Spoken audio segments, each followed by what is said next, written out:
Okay, guys, so we're in part 3 of the 30 Years' War. A new challenger has arrived against the Catholics since Christian got completely wrecked by them, the King of Denmark, Norway. So now the Swedish are getting involved under a dude named Goose. You know what? Wait, let me get this guy's name right. English to Swedish. Alright, let me put his name in. Gustavus Adolphus. Gustavus Adolphus. Gustav Adolf. Gustav Adolf.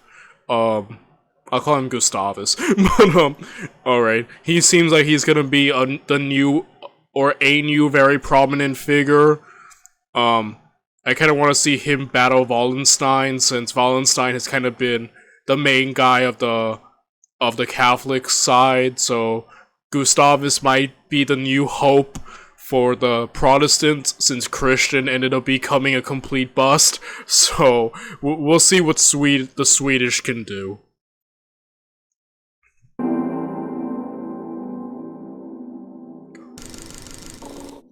Shout out to Squarespace for In our previous video, we covered the Danish portion of the 30 Years' War. In his capacity as the Duke of Holstein, Christian IV of Denmark had intervened on behalf of the Protestant cause, but was defeated. However, Albrecht von Wallenstein had failed in his attempts to construct an imperial fleet in the Baltic Sea and to capture the city of Stralsund, which Sweden had then garrisoned.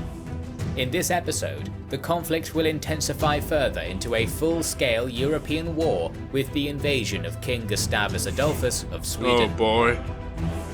Yeah, last video, Ferdinand was trying to condense this, right? And trying not to make this a full-on European war, but he has failed. He has, with his edict and whatnot, threatening the rest of the Protestants of the Holy Roman Empire.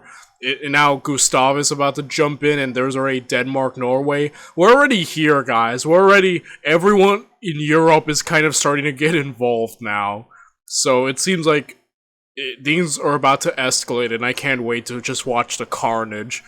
Like, this is gonna go insane. Denmark's rising neighbour, Sweden, had become increasingly concerned by the empire's situation during the 1620s. Indeed, Sweden had already undertaken a small intervention in the defence of Stralsund in the summer of 1628. Denmark's defeat at Wallenstein's hands and Spain's continuing Dutch war had raised the spectre of a joint Catholic campaign of economic warfare in the Baltics. The Swedes feared that Ferdinand would ally with the Polish-Lithuanian Commonwealth, whose ruler, Sigismund III, had a claim to the Swedish throne. Oh. The King of Sweden, Gustavus II Adolphus, had been in constant conflict with the Polish-Lithuanian Commonwealth ever since he took the throne in 1611, and was largely successful, especially in the War of 1626 to 1629.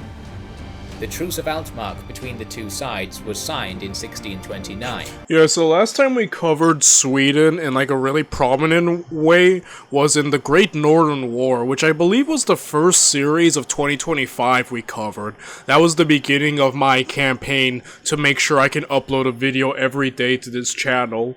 So, and, very ambitious, huh? But, yeah, that's the last time we did it, and by that point, Sweden had already established itself as the main power of Europe, and kind of the one everyone wanted to humble, because it was too powerful. So it seems like we're kind of seeing the rise of Sweden right now. It's on the rise, it's not there yet, but we're starting to see it get there, so that's very interesting.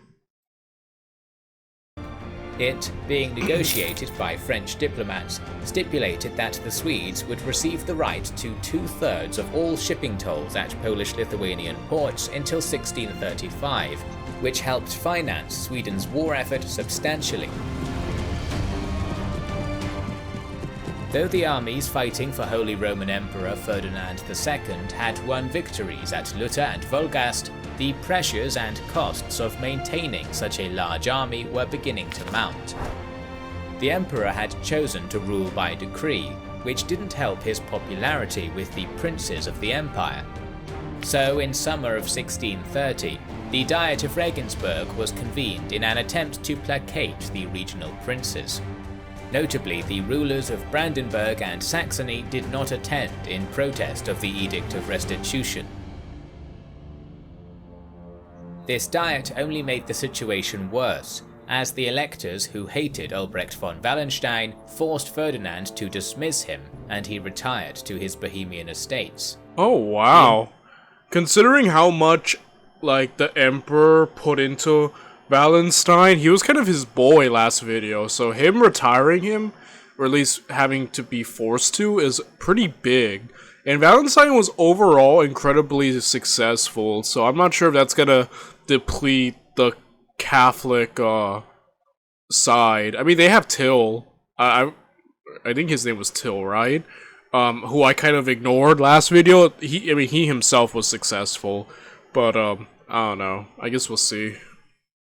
The Imperial army was also massively downsized in order to reduce costs, with the Count of Thiel being reinstated as supreme commander of the Imperial army, as well as the Catholic League army. It created a massive power vacuum, along with alienating the Protestant princes further. The emperor sacrificed Wallenstein and became weaker domestically to retain the Edict of Restitution, but this encouraged external powers to join the conflict. Yeah, Ferdinand's kind of a major L, huh? he's losing control of the situation, and Ferdinand's just not doing great. I'm not sure in history if he's considered a great Holy Roman Emperor or not, but considering the way his policies are kind of exacerbating the war, I'm feeling like maybe not. But I don't know. I guess we'll see. I'm sure someone will leave me a comment if he's known as good or not.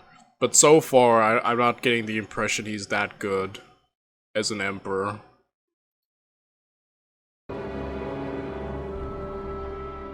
In early June of 1630, Gustavus Adolphus published a manifesto detailing the advance of imperial forces to the Baltic, the treatment of Swedish delegates, and imperial aggression against the Swedish Stralsund garrison as reasons for the intervention. On June 26th, he started his campaign against Ferdinand by landing on the island of Usedom off the Pomeranian coast, with a modest force of 14,000 soldiers. After disembarking his army, Adolphus marched to Stettin and told the Duke of Pomerania, Bogislav XIV, who was childless, that Pomerania was his by right of conquest. On August 25th, the beset Duke accepted the Treaty of Stettin, which allowed Sweden to effectively annex the region. Holy crap, he just walked in. I own this place. Yes, you do. He disappears. Peace. Like, you know that meme of the dude, he's just like, peace, and it just disappears? That's literally what happened. So, wow, he just showed up. I own this place. Alright, Gustavus. Chad move off the bat. You have your Pomerania. And, boy, yeah. However, the new territory was too small and poor to sustain a large army. Yeah, I do know of the Great Northern War series that Sweden had manpower problems, like they could not sustain full-on long wars. I know that's like removed from this time and things can change dramatically. But all I'm saying is I'm wondering if Sweden has that same issue now in this early stage. If they have a low manpower and can sustain long wars, which would have to prompt them to fight and gain victories quickly, right? We'll see, I guess. And the invaders struggled to break out of the imperial cordon. Dave's had chicken. Throughout the rest of 1630, repeated unsuccessful attempts to punch through the imperial troops, commanded by Torquato Conti, were made at Mecklenburg in the west and along the Oder in the east. This lackluster start from the Swedes would inspire a false confidence in Ferdinand II that was soon to be tested. Another problem was soon to arise for Ferdinand. France, a fellow Catholic nation under its first minister, Cardinal Richelieu. The French were concerned about the growing power of their old Habsburg rivals, and sought to deplete their strength by any means necessary. The Treaty of Barvalde in January of 1631 obliged Sweden to maintain an army of at least 36,000 troops in the German conflict, while France paid 400,000 thalers per year in subsidies to Sweden to assist in its upkeep. Oh boy. Okay, so I feel like the lines are being blurred. I'm not sure if the Swedish fall under the banner of Protestants. I mean, they're technically fighting for the Protestant side, but I don't know, like the Catholics the French are Catholic, but they're going against a fellow Catholic nation out of like political intrigue and wanting to weaken a rival. So at this point, I feel like the lines are kind of being blurred away from the original religious thing. I mean, obviously the religious thing is still there. It's just, it feels like the lines are being blurred a little, and it's like, at this point, it's about to evolve. I'm assuming it could potentially evolve into just something past it. I don't know. Like I said, I'm very ignorant. I don't know anything about this war, so I'm just speculating. I'm sure I'll get plenty wrong, but I'm just like guessing, you know? Still, the leading Lutheran German princes, the electors of Saxony and Brandenburg, would not form an alliance with the Swedes, who were initially viewed as an unwelcome foreign presence. Instead, on April 12, 1631, they issued the Leipzig Manifesto, and this agreement became a Protestant defensive alliance against any who might endanger them, Sweden or the Emperor. 40,000 troops would be raised for the cause, an action sanctioned by many of the moderate Catholics who understood the desire for safety. In Pomerania, the swelling army of Gustavus Adolphus now numbered 30,000 men. The Protestant princes who had met at Leipzig now had no interest in an alliance with Sweden, so the king had to undertake a forceful approach to woo them. To this end, the newly reinforced Swedish army advanced south into Brandenburg in April 1631, capturing and sacking the towns of Kustrin and Frankfurt an der Oder, which were defended by imperial garrisons. Though he had begun to make slow progress, it was far too little and far too late for the only significant Swedish ally thus far, the city of Magdeburg, which had declared for Sweden in mid-1630. Reinforcements brought to the city's siege by the Count of Thiel eventually managed to enter the city on the 20th of May, 1631. What followed was the single most horrific massacre of the entire 30 Years' War. The flames claimed many lives, but more notorious was the conduct of the mercenary soldiers. Despite Thiel's orders to stop, the mercenaries who weren't paid on time enacted brutal violence on the unfortunate inhabitants of Magdeburg. A census taken the next year showed that out of the roughly 25,000 inhabitants before the sack, only 449 remained. That is awful. Holy crap. Like I said, I know about, I heard about how areas were completely depopulated in this war, how there was a huge loss of German life, and it's just seeing this. My goodness. Magdeburg had been utterly annihilated, and the news circulated all over Germany and Europe, shocking and outraging Protestants. To the east, Gustavus Adolphus massed a 26,000-strong force outside the Electoral Palace in Berlin, and forced George William of Brandenburg to ally with him. The Catholic butchery at Magdeburg, as well as a desire to keep pressure on Ferdinand, also convinced John George I, Elector of Saxony, to join Sweden's cause, bringing 18,000 troops with him. Okay. Gustavus, is fighting, at least ideally against the Imperials, which kind of puts him in line with the Protestants, though the Protestants were like, we don't really trust you. Now he's basically having to win them over, but it seems like he's done that to some degree, so that's good for him. With his new allies and new forces, the Swedish king was now eager to push for a decisive blow, convinced a victory would make other German Protestants join him. Meanwhile, Thiel was also eager to pursue the offensive, and his masters believed that only a clear victory would deter others from joining the invader. The first great battle of the Swedish intervention was about to take place. Near Leipzig? Oh wow. Okay, so Thiel last video was very successful alongside Wallenstein. So we'll see. Like, Gustavus so far hasn't had a major battle, so again, I don't know about his previous military experience or victories or whatnot. I don't even know about this dude until this last video. But we'll see what he's made of. Though I think the loss of Wallenstein is still a huge blow to the Imperials. Thiel's army, which was advancing to meet the Swedes, dispatched smaller parties which engaged in skirmishes with them, and the Swedes apparently got the better of these encounters. Gustavus crossed the Elbe at Wittenberg and moved south to join with his German allies. Finally, the two sides converged on a broad plain near the village of Breitenfeld in September of 1631. Now we must take a moment to discuss the army and state which engaged at Breitenfeld on that day in 1631 and its illustrious leader.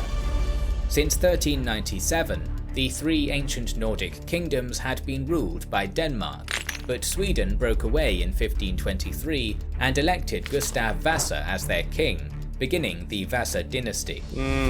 After a dynastic crisis, Charles IX became king, dying in 1611 and being succeeded by his son, Gustav II Adolf, otherwise known as Gustavus Adolphus. When this happened, the coffers were almost empty, the population was on the verge of rebellion, and the army was lax. The military failures of Sweden at this time were exemplified in the Battle of Kirkholm during 1605, when its army was annihilated by a Polish-Lithuanian force 1/3 its size. Conscription had taken place in Sweden for decades, but it was poorly administered. Gustavus Adolphus established and enforced guidelines for recruitment, while the realm was divided up into 8 military districts from which a permanently established army would be raised. Intensive training and drill routines made this system greatly successful, and foreigners marveled at how mere farmers' lads could be turned into disciplined soldiers. Alright, we love to see the reforming going on here. And Gustavus seems to know what he's doing. Like I said, I haven't seen the man in action, so I'm not fully aware of what he's capable of, but seems like he's already making things better.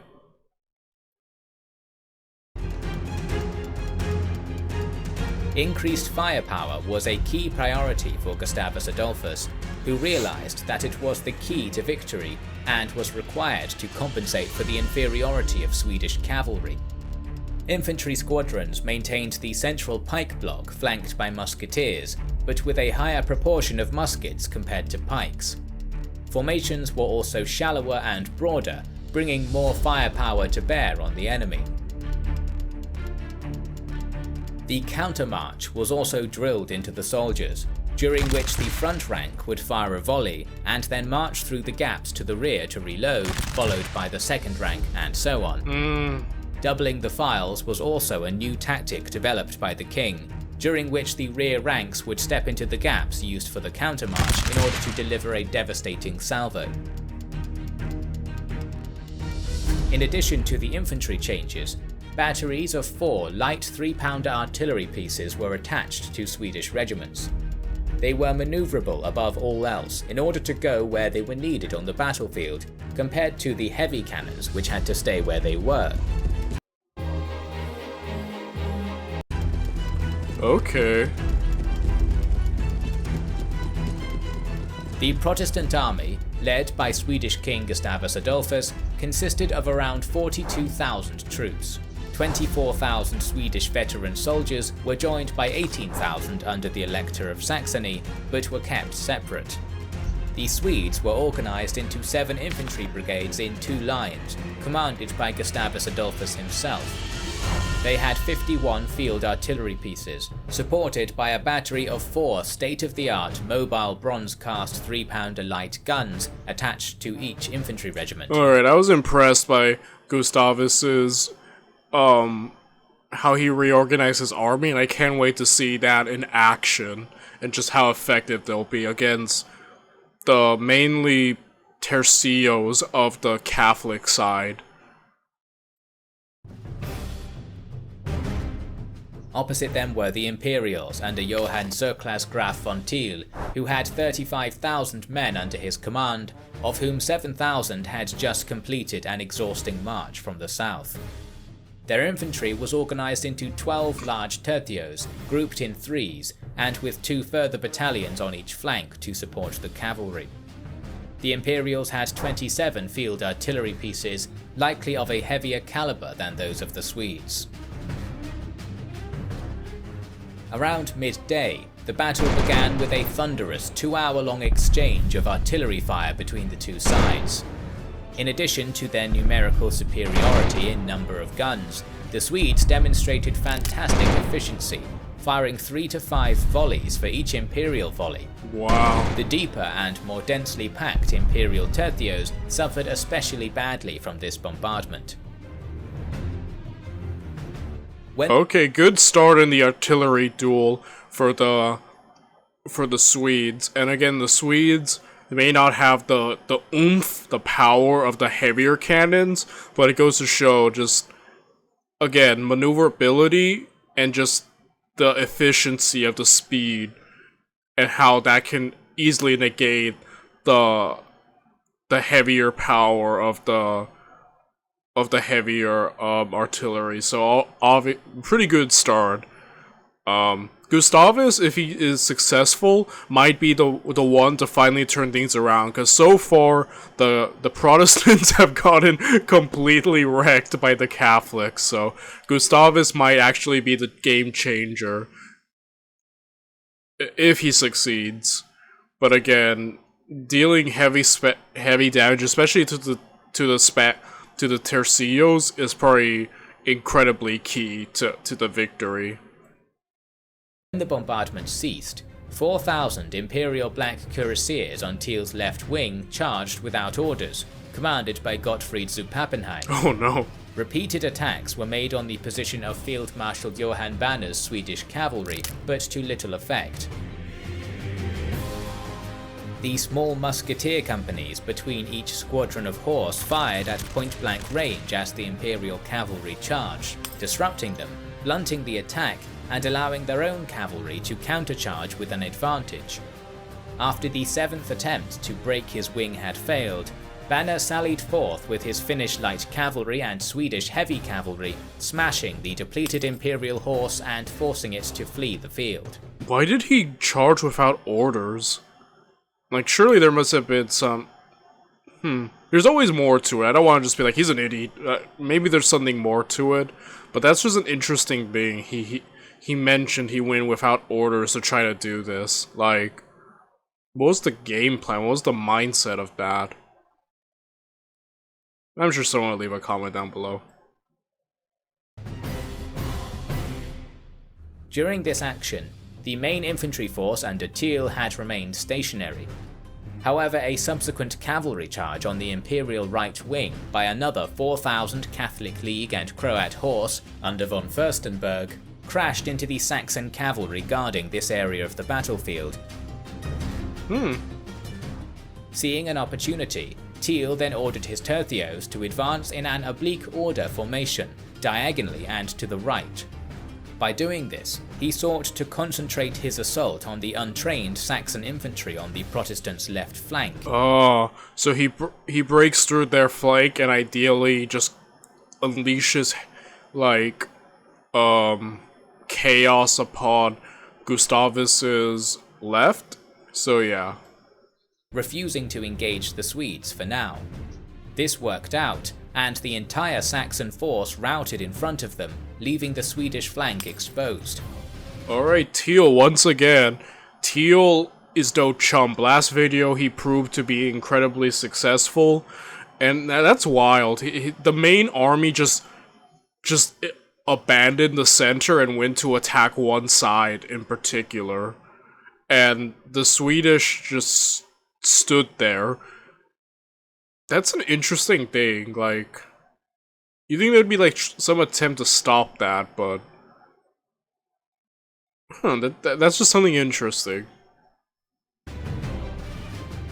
Marshal Gustav Horn, who commanded this threatened area of the Swedish line, quickly and orderly pulled back before the unwieldy tercios could regroup and change direction, as they were busy plundering the Saxon baggage or pursuing fleeing soldiers. He then launched a counterattack with his reorganized cavalry forces. During this counterattack, the engaged infantry regiments pivoted and concentrated their new high firepower tactics and their accompanying 3-pounder artillery pieces on the tercios threatening their left, and repelled the imperial attack. At the same time, the victorious cavalry of Banner, now commanded directly by their king Gustavus Adolphus, swept across the front line and attacked the now lightly defended imperial left. This assault managed to achieve its aim of capturing the stationary imperial cannon, which were then turned by the Swedes and used to attack their owners. I love when people do that. They just take your artillery and then just use it against you. I always love seeing that in war. And again, that was an interesting start. Between the weird move of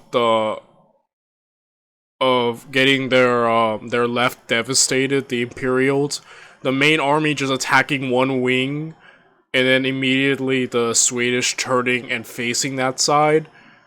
The positioning has been very unique this battle, and the tercios have finally met their match.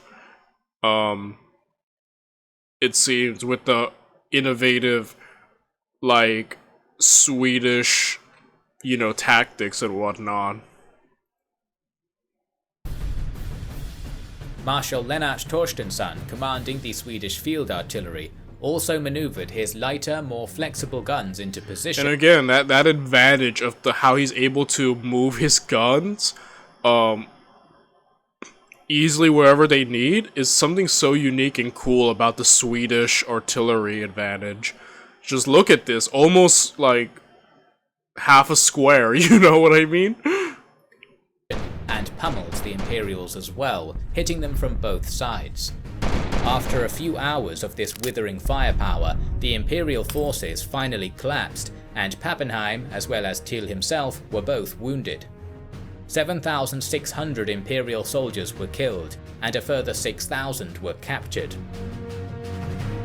The Catholic army had been utterly annihilated by the Swedish and their Saxon allies, and had to be completely rebuilt from scratch, while the victory convinced many wavering Protestant princes to join the victors, swelling their army.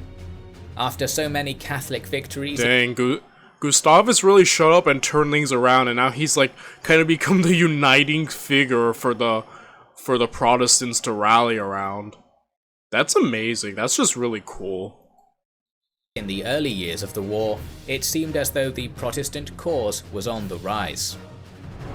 Thanks to Squarespace for sponsoring. Alright, that seems to be the end of the video.